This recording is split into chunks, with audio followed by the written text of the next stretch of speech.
अमीर बाप की बेटी शिल्पी को मुकेश पसंद होता है, लेकिन दोनों के बीच हैसियत की दीवार खड़ी होती है। और फिर कहीं नौकरी कर लो ना, क्या हमेशा ये लोहे की सलाखों के पीछे भागते रहते हो? कितनी मेहनत करते हो। शिल्पी, नौकरी से कुछ नहीं होगा।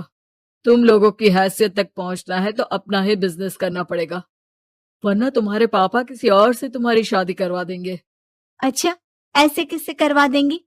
मैं तो तुमसे ही शादी करूंगी। बोल दिया तो बोल दिया, बस। मुकेश उस बेचारी को समझाता भी तो क्या। दुनिया के रीति रिवाजों से काफी दूर थी शिल्पी। भले ही बड़े बाप की बेटी, लेकिन सादगी इतनी कि क्या कहना। बेटा शिल्पी, कल तुमको देखने लड़के वाले आने वाले हैं, तैयार रहना। मैंने तुम्हारी माँ को समझा दिया है। घर के सारे नौकर चाकर को वो समझा देगी कि स्वागत कैसे करना है। कैसी बात कर रहे हैं पापा? मैं तो मुकेश से प्यार करती हूँ, उसी से शादी करूंगी। मैंने आपको बताया था ना। मुकेश किसका बेटा है? वो स्टील किंग सिंघानिया का, या वो जो बड़े ज्वेलरी वाले हैं मेहता, उनका? नहीं नहीं पापा, अ, वो अपना ही काम करता है, लेकिन एस्टेब्लिश नहीं है अभी।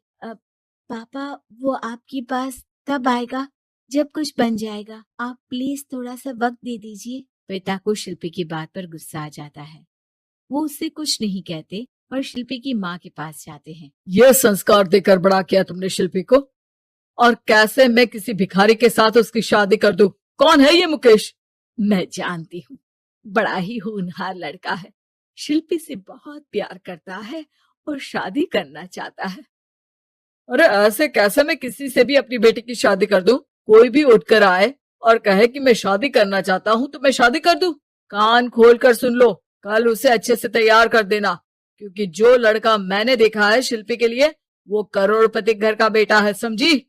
लाख मना करने पर भी शिल्पी को उस लड़के से मिलवाया जाता है जो उसके पिता ने उसके लिए देखा था। देखिए, मैं किसी और से प्यार करती हूँ और उसी से शादी करूंगी।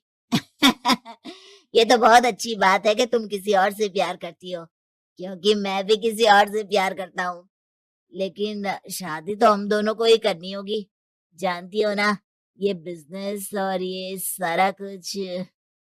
शिल्पी को समझ में नहीं आता कि वो क्या कह रहा है, लेकिन वो समझ जाती है कि वो लड़का भी किसी और से प्यार करता है। पिताजी, वो भी कह रहा था कि वो किसी और से प्यार करता है। हाँ तो करने दो ना, हमने तो नहीं रोका।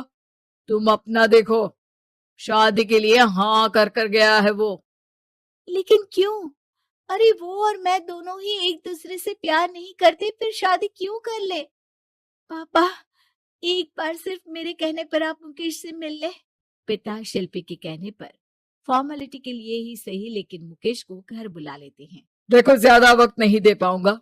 ये बताओ कि शादी के बाद कहाँ रखोगे उसे? 2 कमरे के मकान में? नहीं सर, मैंने 2 साल के बाद का सारा प्लान कर लिया है। मैंने आयरन इंडस्ट्री खड़ी करने के लिए पूरा ब्लूप्रिंट तैयार किया है। मेरी खुद की जगह है दादाजी की। बस थोड़ा फंड का अरेंजमेंट हो जाता तो काम शुरू कर देता। अच्छा, मतलब तुम यहाँ फंड रेज करने आए हो? मुकेश समझ जाता है कि उसके पिता शिल्पी की शादी उससे कराने के मूड में नहीं है। फंड आप कभी दे भी नहीं पाएंगे मुझे तो सिर्फ शिल्पी चाहिए। मैं उसके बिना नहीं रह सकता सर। मैं उसे बहुत खुश रखूंगा। वो तो हर पति का धर्म होता है। वो तो मैं किसी से भी उसकी शादी करा दूं, वो उसे खुशी रखेगा। लेकिन देखो, मैं ज्यादा बात को घुमाना नहीं चाहता। वो बड़े घर की लड़की है, उसे काम काज की आदत नहीं। अभी वो समझ नहीं रही, लेकिन तुम तो समझो। मैं किसी भी हालत में शिल्पी की शादी तुमसे नहीं करवा सकता। मुकेश पिता से लाख मन्नतें करता है, लेकिन वो नहीं मानते। शिल्पी की शादी उस अमीर लड़के से हो जाती है। शादी के बाद क्या हम लोग मेरी माँ के घर चले? मुझे उन लोगों की बहुत याद आ रही है। हाँ हाँ, जाओ जाओ। वैसे भी आज मैं अपनी गर्लफ्रेंड के साथ मसूरी जा रहा हूँ, तुम जा सकती हो। कैसी बात कर रहे हैं? अब हम लोगों की शादी हो गई है, आप कैसे किसी और लड़की के साथ जा सकते हैं? अरे मैंने तो तुम्हें शादी के पहले ही बता दिया था कि मेरी कुछ गर्लफ्रेंड्स है। अब प्लीज ये टिपिकल बीवी वाला रोना धोना शुरू मत कर देना। शिल्पी पिता के घर जाती है और माता पिता को सारी बात बता देती है। इतना गंदा इंसान निकलेगा, मैंने तो सोचा ही नहीं था। अरे क्यों कराई मेरी फूल जैसी बेटी की शादी ऐसे घर में।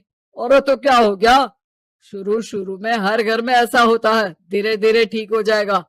और वैसे भी उन लोगों के साथ हम लोगों की एक बड़ी डील फाइनल हुई है, समझी।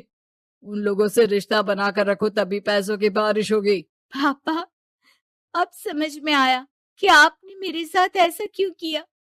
मुकेश आपके सामने गिड़गिड़ा कर गया कि वो मुझे बहुत खुश रखेगा, लेकिन आपने मेरी शादी एक ऐसे लड़के से करा दी जो किसी और लड़की से प्यार करता है और शादी सिर्फ समझौते के लिए कर रहा है। पापा, मैं जा रही हूँ, लेकिन इस घर में कभी पैर भी नहीं रखूंगी। आपने मुझे सामान की तरह इस्तेमाल किया। माँ शिल्पी को बहुत रोकती है, लेकिन वो एक नहीं सुनती। कुछ समय बाद, शिल्पी, मुझे नहीं लग रहा कि अब हम दोनों के बीच ये शादी और रह पाएगी। मैं किसी और से शादी करना चाहता हूँ। वैसे तुम परेशान मत हो ना, तुम्हारे पापा के साथ हम लोगों की डील जो चल रही है ना, वो नहीं रुकेगी, क्योंकि तुम बहुत अच्छी लड़की हो। ठीक है, मैं जा रही हूँ, तलाक के पेपर में साइन करके। लेकिन एक शर्त है, मैं कहाँ गई ये बात मेरे पिता तक नहीं पहुंचनी चाहिए। शिल्पी घर छोड़कर चली जाती है। वो एक नौकरी करती है और अपना जीवन खुद संभालती है। लेकिन एक दिन, शिल्पी जी, आपसे मालिक मिलना चाहते हैं। अब मुझसे क्यों? शिल्पी मालिक के कमरे में जाती है, जहां सामने मुकेश होता है। अरे आप, आपको देखकर बहुत खुशी हुई, बहुत बड़े आदमी बन गए।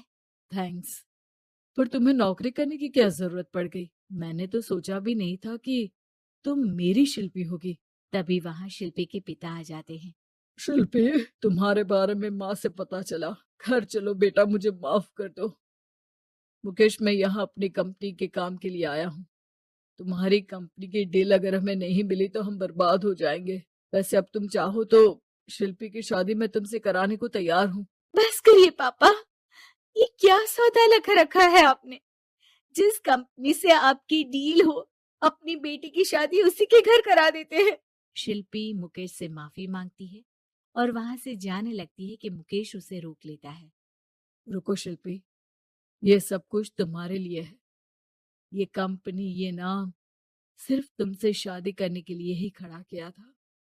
मैं आज भी तुमसे बहुत प्यार करता हूँ।